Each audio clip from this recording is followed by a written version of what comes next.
비트코인 뉴스라고 하는 사이트에서 제가 최근에 한번 정리한 바 있는 그 비트코인 지갑이 털린 사건, 그러니까 캄보디아와 관련된 그런 그 조직에서 비트코인이 털렸다. 미국에서 압수를 했다. 어떻게 압수를 당했을까라고 하는 그런 얘기를 한번 정리한 적이 있는데, 그것과 관련해서 조금 더 심층적인 자료라고 보여지는 부분들이 있어서 이거를 한글로 한번 쭉 번역을 해서 읽어보면서 이게 어떤 내용인지 제 나름대로 해설을 좀 해보도록 하겠습니다. 일단 제목은 12만 7천 BTC 압수, 미국 법무부가 개인키를 해독했을 수도 있다입니다. 이것도 뭐 확실하게 어떤 공표된 게 아니기 때문에 했을 수도 있다 정도의 그런 가능성으로 이야기를 한 거고요. 여기에 주요하게 볼 것은 해독입니다. 해독. 그러니까 그 어떤 불어서, 그러니까 걸린 사람이 내 개인 키가 이거예요라고 얘기한 게 아니라 해독이라는 키워드를 썼다라는 게 좀 흥미롭습니다. 그래서 미국 수사 당국이 루비안의 취약한 지갑 코드를 조용히 해독함으로 비트코인 키 생성상의 결함을 이용해 천지의 제국을 150억 달러 규모로 무너뜨린 사건. 뭐 이렇게 번역이 조금 이상한데 이 기사를 LMM으로 일단 그냥 번역을 해서 읽어보면서 해설을 해드릴 겁니다. 자, 일단 비트코인 키 생성상의 결함이에요.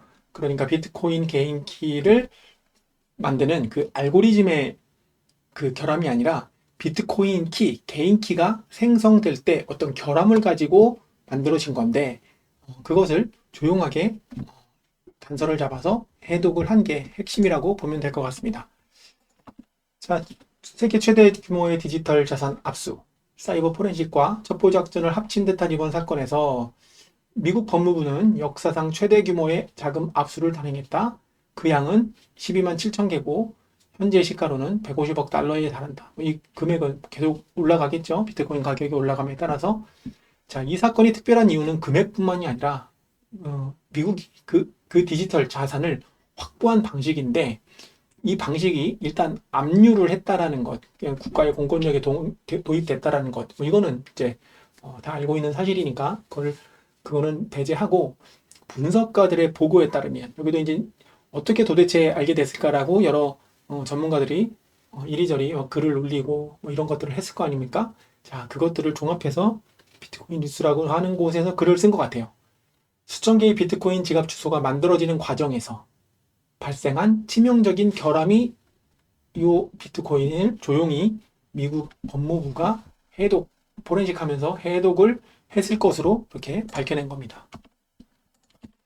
자, 루비안 채굴풀과 프린스 그룹의 연결이라고 되어 있는데, 자, 이거는 국제 사기 조직인 프린스 홀딩스 그룹과 연관되어 있는 것으로 이제 알려져 있죠. 그 기사에서 많이 나왔죠.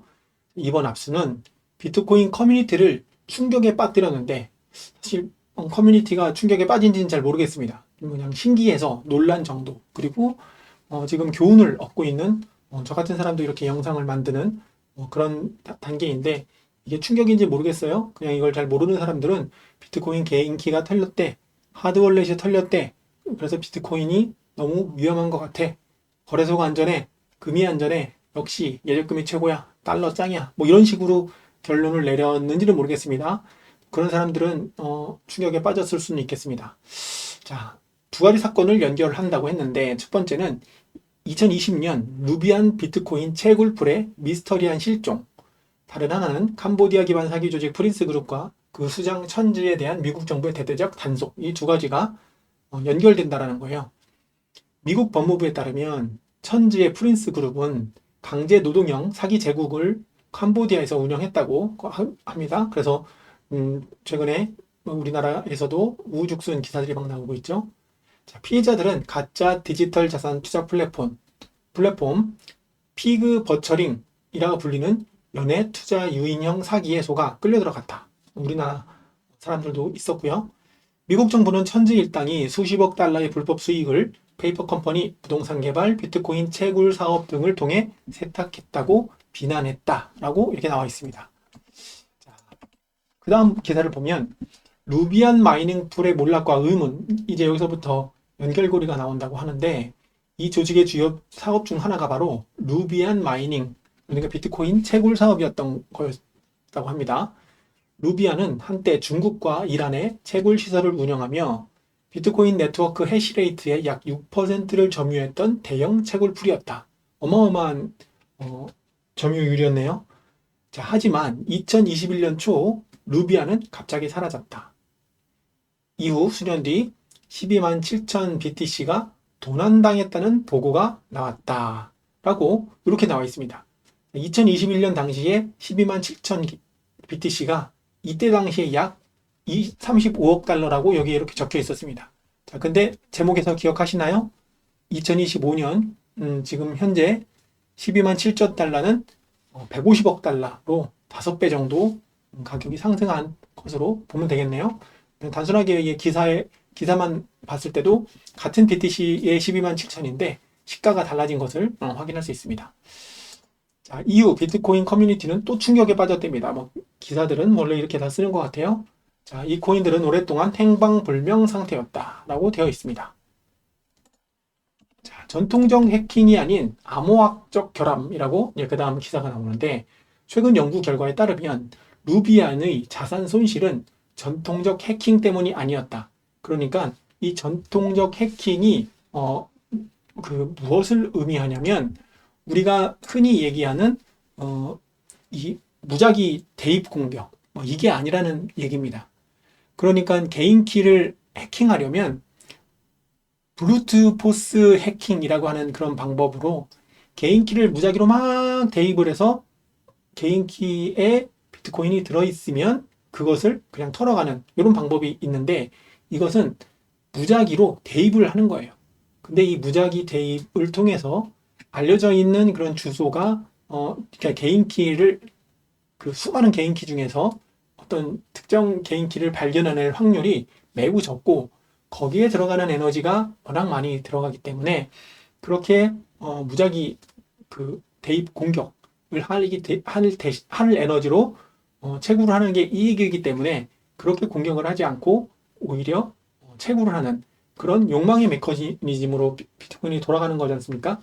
그러니까 이번에는 해킹이 그러한 방식, 전통적인 해킹 방법으로 루비안이 비트코인이 지갑에서 압수를 당할 수 있었던 게 아니라는 얘기입니다.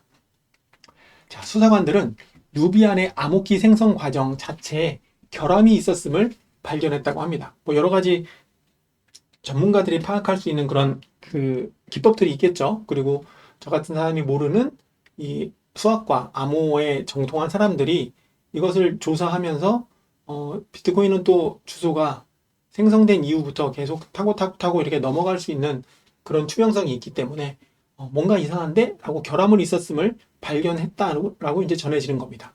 자, 일단 생성할 때부터 결함이 있어 보였는데, 이 결함은 비트코인 지갑의 개인 키를 예측 가능하게 만드는 위험한 오류였다라고 기사에서는 설명하고 있습니다. 자, 루비안 문제를 처음 지적한 사람은 코보 및 F2풀의 공동 창립자 썬유였는데, 그는 연구에서 이렇게 설명했다.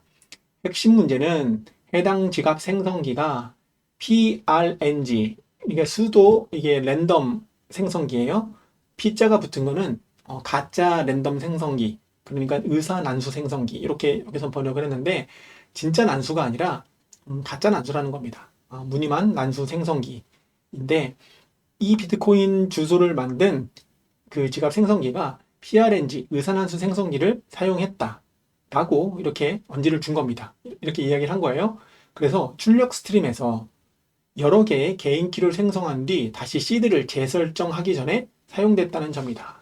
그러니까 난수라고 하는 거를 만들 때 그 만드는 재료가 있을 거잖아요. 제가 이전 영상에도 말씀드렸는데, 예를 들어서 시드 사이너에서 니모닉 단어를 선택하고 그거의 배치를 결정할 때 난수라는 걸 사용해야 되는데, 그 난수를 사용하는 데 있어서 재현 불가능한 수준의 딱 한 번밖에 발생하지 않을 만한 그런 어떤 소스를 가지고 난수를 만들어야 됩니다. 그게 이제 시드라고 하는 건데, 그 시드를 만들기 전에 이미 그렇게 재현 불가능한 상태의 재료를 가지고 난수를 생성한 게 아니라 의산환수, 그러니까 가짜난수 생성기로 이미 만들었다라는 얘기입니다. 그러니까 재료가 후졌기 때문에 그 후진 재료로 아무리 뒤섞어 봐야 그것은 제대로 된 그 난수가 아니게 된 거죠. 즉, 뭐 예를 들면 뭐 이렇게 그 설명을 하는 사람도 있습니다. 이게 32비트 정도로밖에 이거를 그 사용하지 않았기 때문에 이걸 주사위로 따지면 32번 돌린 거고, 이걸 그 어떤 결함을 보정하는 방식으로 따져도 몇 번 이렇게 동전을 던지지 않은 거예요. 그러니까 이론적으로 보면 뭐 이 동전을 던질 때 니모닝 12개를 하려면 128번을 돌려서 만들어야 되는데 고작 수십 번 또는 뭐 30몇 번 이렇게 돌려 던져서 그걸 가지고 대충 조합해서 니모닉을 만든 거죠. 그러니까 니모닉을 만드는 재료를 조합하는데 그 재료가 단순하기 때문에 그것을 이렇게 잘 그 유출을 해서 예측 가능한 형태로 노출된 거를 감안해서 발견해낸 거라고 볼 수 있습니다. 그래서 이로 인해서 난수가 손상되어 개인키가 사실상 예측 가능한 형태로 노출된 셈입니다. 그러니까 제가 이전 영상에서 설명했던 아주 유명한 그 뭐 거리에 있는 어떤 동상, 그 동상에 어떤 곳에다가 이렇게 숨겨놨다고 해도 그 동상의 위치를 알게 되면 그 동상만 샅샅이 뒤지면 되잖아요. 그렇게 해서 걸린 거라는 겁니다.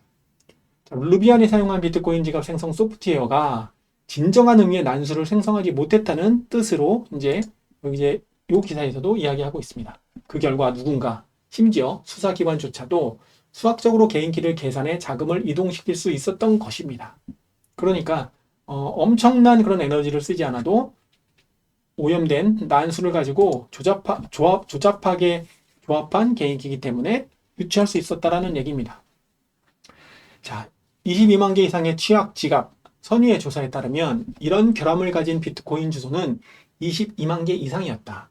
그리고 심지어 공개된 이후에도 여전히 일부 사용자가 이 취약한 주소로 코인을 송금하고 있다고 경고를 했고요. 2020년 12월 28일 루비안 지갑에서 자금이 빠져나갈 때 블록체인 분석가들은 이상한 점을 발견했다고 합니다. 거래 수수료가 모두 7만 5천 사토시로 동일했는데 이거는 굉장히 이례적인 현상이었고 써뉴의 후속 분석에 따르면 13만 6,951BTC가 단 2시간 만에 여러 주소로 분산이 되었다고 해요. 자, 이것들이 움직이지 않다가 2024년 중반에 다시 활동을 보이기 시작했고 그 결과 2025년 10월에 압수했다라고 발표했는데 공소장에 명시된 주소들은 바로 2020년 루비안 사건에서 사용된 주소들과 일치했다라고 이렇게 기사는 설명하고 있습니다. 그러니까 그 루비안 마이닝 풀에서 만들어져 있거나 보유하고 있었던 비트코인을 의사난수 생성기를 가지고 만든 취약한 주소에 보관하고 있다가 털린 거다. 그렇게 보면 될 것 같습니다. 자, 블록체인 분석 기업 뭐 이 두 개는 이 코인들이 루비안 채굴풀과 연관된 것임을 확인했다라고 이 기사에서는 설명하고 있고요. 아크햄은 해당 지갑이 오랫동안 루비안 소유로 태그되어 있었으며 이제는 프린스 그룹의 자금 세탁 네트워크로도 연결되었다고 밝혔다라고 전하고 있습니다. 자, 그리고 이 기사에는 마지막 부분에 법무부는 블루투포스 해킹을 사용하지 않았다. 그러니까 어마어마한 에너지를 써서 이거를 찾아낸 게 아니라 개인키를 공개 방법은 정확하게는 얘기하지 않았지만 그 방법은 쓰지 않았어라고 뭐 이렇게 추정된다라는 거죠.